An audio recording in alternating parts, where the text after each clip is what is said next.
Hi guys, it's Theresa here of Larkin Design, and welcome to my Photoshop tutorial number 8.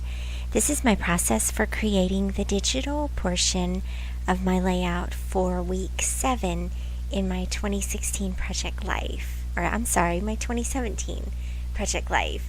And so my process for beginning my layouts usually begins with selecting the photos that I'm going to use.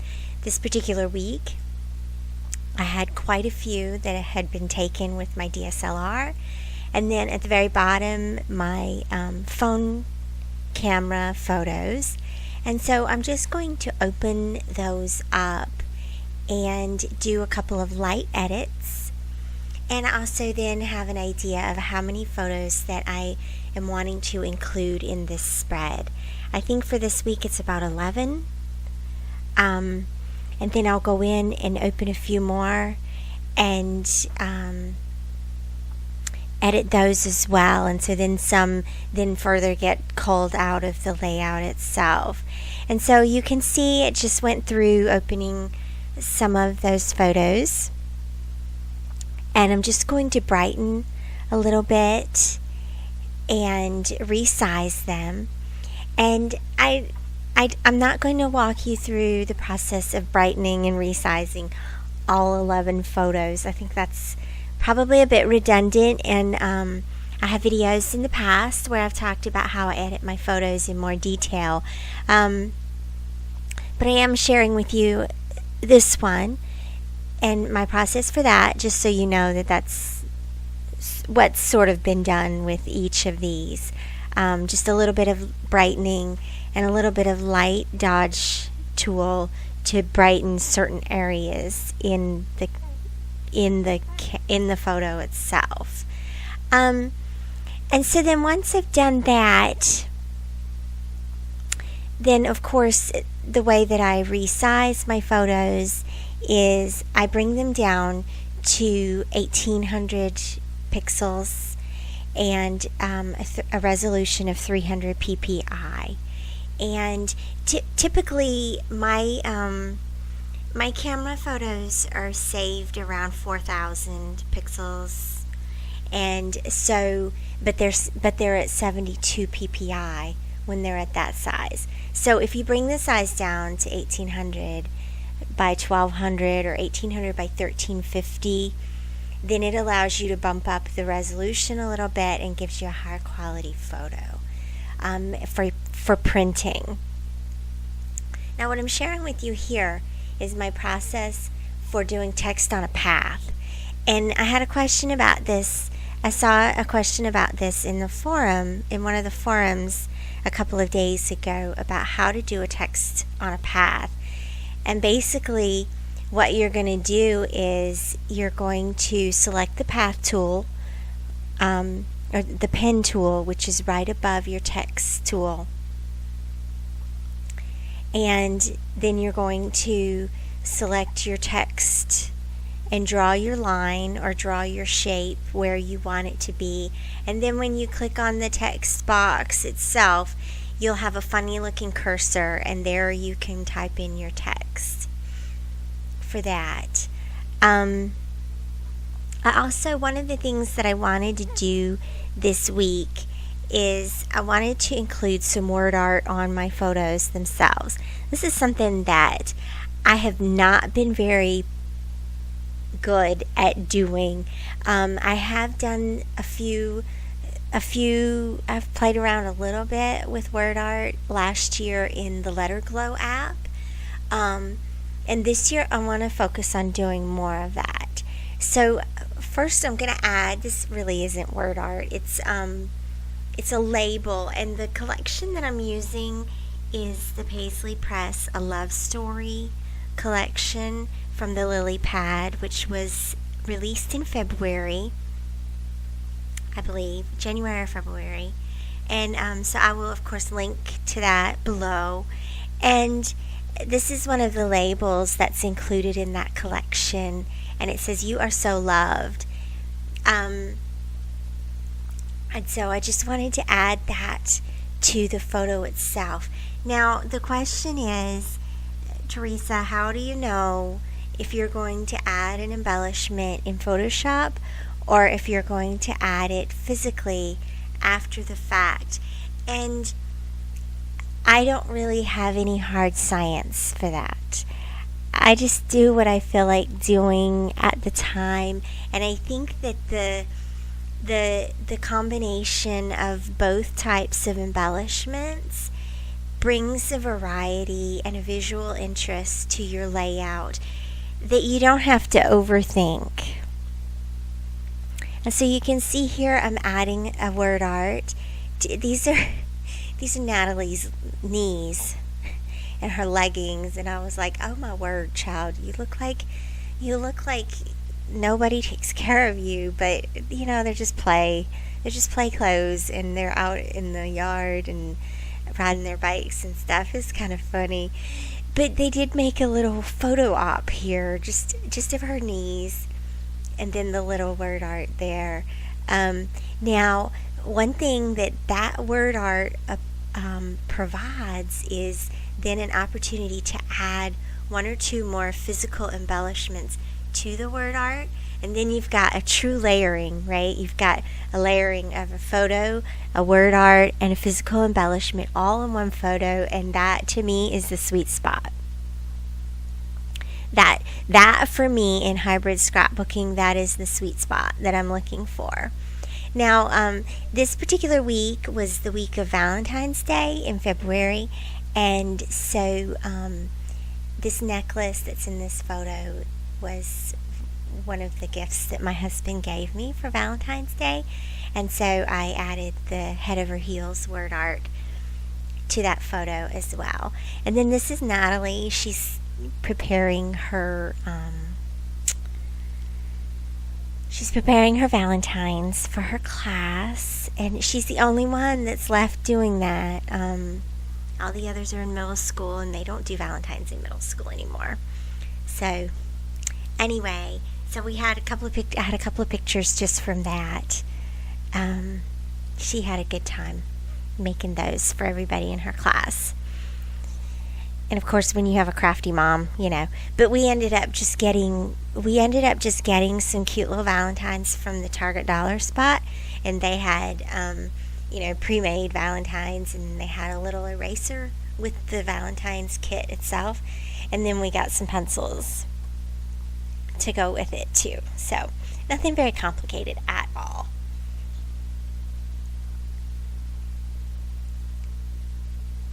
So here's where I'm going in and just grabbing one or two more photos that I wanted to include. One, because I want to try to include everybody in our layouts where it's possible. And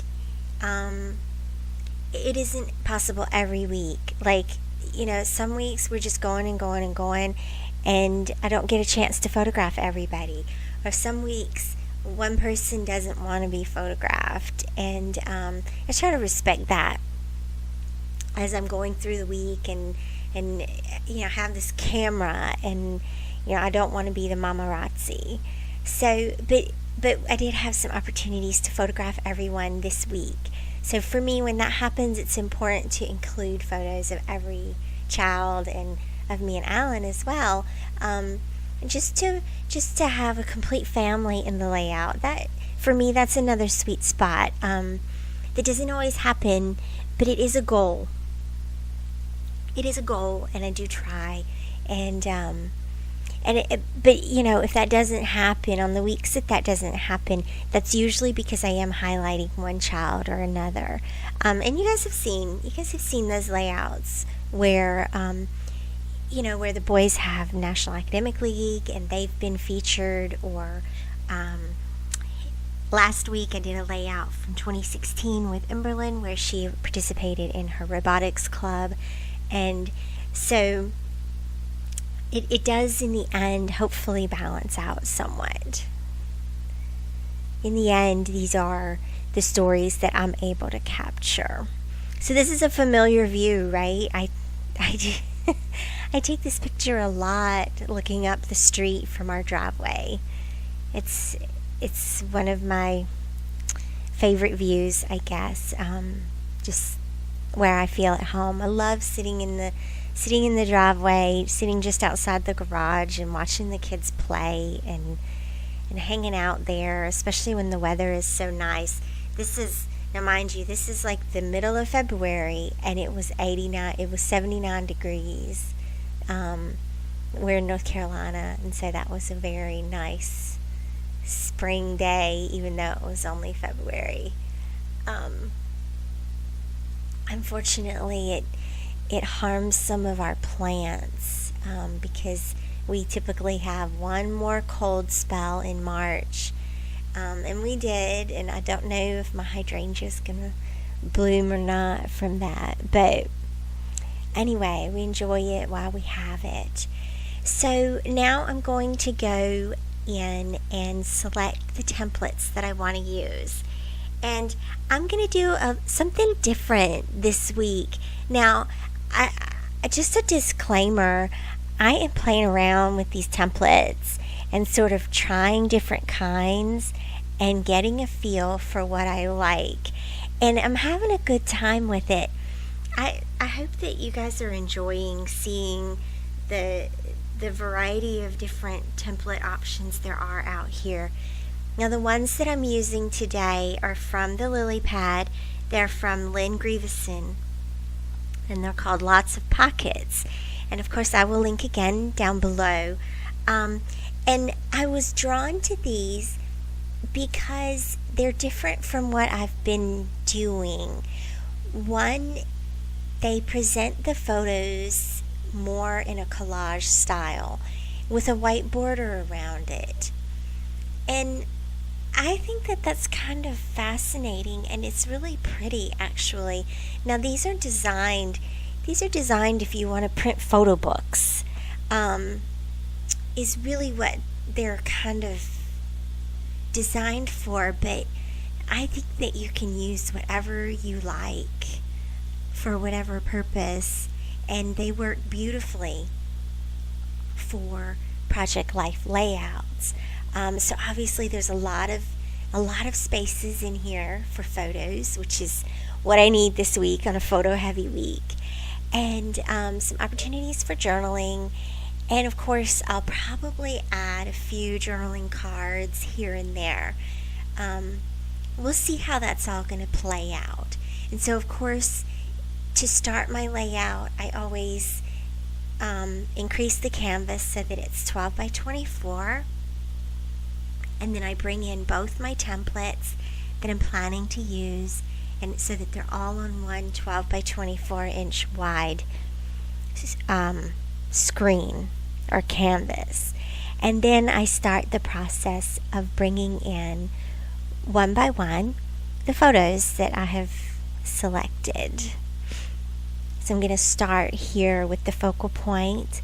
This is the largest photo, and of course the broad landscape and the street is a good opportunity to use that type of photo in that space.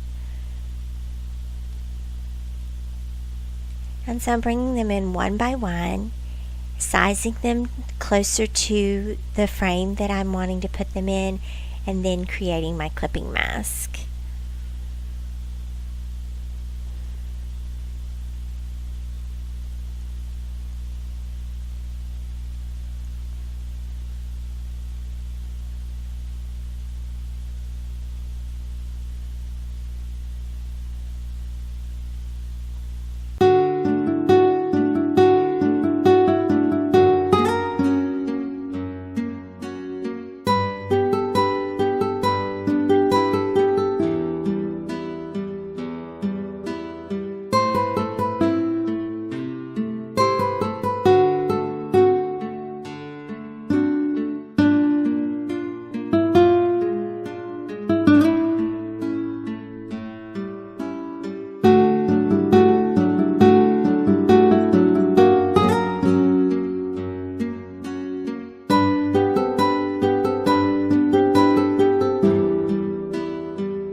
So I just wanted to pop back in here. One of the things that this template included are these circle title elements here. You can see it's layered over top of the photo that I'm working with here. And so those are totally movable. And, they give you some flexibility to put them where you want to put them, or where you feel like they most fit with your photos and your story. And so one of the things I'm going to do here is I'm just adjusting those photos a little bit in their space, and then I still haven't completely decided how I'm going to work it with that circle. And I don't think that I have the second one on the right hand side finalized either. My thought process was get the photos figured out and then decide where to put those title circles. And the same thing with the journaling spot that's on top of the large photo. Get the photos figured out and then figure out where you want to put those titles and your journals. I'm also going to add just 2 journaling cards. They're from the Paisley Press A Love Story collection, and I'm just going to drag and drop them into the template. So there's one small one that's for a pattern, and then the other one on the right hand side that just says you plus me equals heart. I did want to carry in a little bit of a Valentine's feel to this layout without it being oppressively Valentine-y. So just tiny touches here and there. Now I am going to keep this journaling spot intact where it is at the bottom of the picture of me and Nick. And so I was just writing there about how he's growing really tall, really fast, and he is about to surpass me. Of course, he's proud of himself for this, and I'm horrified. But anyway, we just snapped that cute little picture of us real quick in the kitchen, measuring him against me. So, and you guys, I'm barely 5 feet tall. So he's probably going to far surpass me at some point. But anyway, I've come to expect it. But the day is here. So my other journaling spot that is provided in this template is right there on top of that large photo. And I'm sort of still playing around with that and still sort of trying to figure out what I want to do with that little journaling spot.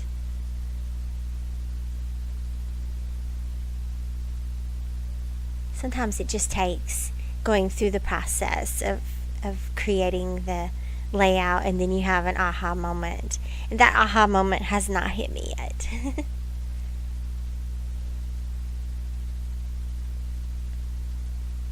And I can't really remember what I'm doing here. I think that I'm looking for, I know. I'm looking for a monthly overlay. I meant to crop this out, but I'm looking for a monthly overlay because I want it to say February, and then use my physical stamps to stamp the numbers. But I know I have some monthly word art in here somewhere, and so I'm going through everywhere. In the end, it's in my Paisley Press folder. And so Liz Tamanaha did these monthly word art here a couple of months ago, and they definitely were a must-have. So I'm just trying to figure out where that was. There. And then for some reason I hadn't unzipped them. I've used them, but I don't know where the the unzipped folder went. So I unzipped it again, and then there finally is the February word art. And so again, this is the layering of digital with hybrid, the layering of digital with physical, right? And so have a photo, have a word art, and then have a physical stamp or physical embellishment. I did decide that's what I'm going to do with the journaling spot. I'm going to layer it on top of this photo, similar to the way that the other one is layered on the other side. Instead of trying to layer it over top of the large photo, because it just wasn't fitting in with the design or with the capture of that top photo. So there we go. In the end, that works out. So now I have my monthly word art positioned. I have my journaling in place. And right now I have those yellow title circles turned off. I'm not sure if I'm going to keep those turned off or not. Right now, what I'm going to do is, you guys know that one of the things that I wanted to do this year was to use more patterned paper in my digital and hybrid layouts. So I went back in the collection from Paisley Press, A Love Story, and chose a couple of patterned papers. And I'm going to experiment. First, I wanted to experiment with what would happen if I took out the border and had the photos layered directly on the pattern paper. And I think that that's really cute, but it's not really, it lost something when I took the border away. I really like that border. And I have some more ideas for that border that you'll have to wait until tomorrow to see what I end up doing with the border. But I am going to keep the border on the layout. So what I'm going to do here is select all the elements on that page and size them down along with the border so that they're just slightly smaller than the 12 by 12 inch layout. And that way the pattern paper can show just a little bit around the borders. It doesn't have to show much. I think in the end it probably ends up being about 1/4 inch of pattern paper, maybe 1/3 of an inch of pattern paper. Just a little tiny bits to bring it together. I like that. I like the additional pop of color that the patterned papers bring around the border like that. But I also like the contrast of the white border against the photos, so that the photos stand out a little bit. They do stand separate from they stand separate from the background here, and I like that.